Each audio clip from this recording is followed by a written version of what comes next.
Hi all welcome to another series of lunch box. So ఇవాళ నేను వెరైటీగా veg rolls చేస్తున్నాను.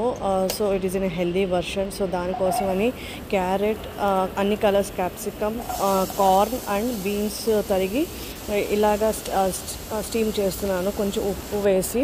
సో కొంచెం మగ్గిన తర్వాత స్వీట్ కార్న్, బాయిల్ చేసిన స్వీట్ కార్న్ యాడ్ చేసుకున్నాను. దాంట్లో పెప్పర్ యాడ్ చేశాను and little bit soya sauce. So ఇలా చేసుకుంటే పిల్లలు డిఫరెంట్ వెరైటీస్ ఆఫ్ వెజ్జెస్ కూడా తింటారు and different colours of veggies. That is helpful in getting good amount of phytonutrients and anti oxidants.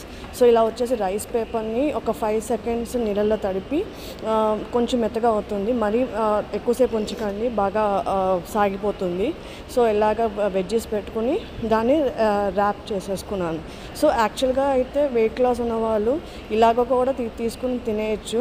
But పిల్లలకి కాబట్టి ఘీ అలా వేసి కొంచెం అటు ఇటు shallow fry or tawa fry చేస్తే ఇట్ విల్ బి హెల్ప్ఫుల్. దాంతోపాటు బ్రేక్ఫాస్ట్కి ఇవాళ పెసరట్టు చేశాను. సో ఇలాగ రాత్రి నానబెట్టుకున్న పెసలు గ్రైండ్ చేసేసుకొని అల్లం వేసుకొని గ్రైండ్ చేసేసి chilli according to your taste so ఇలాగా వేసి ఇచ్చేసాను. See you tomorrow.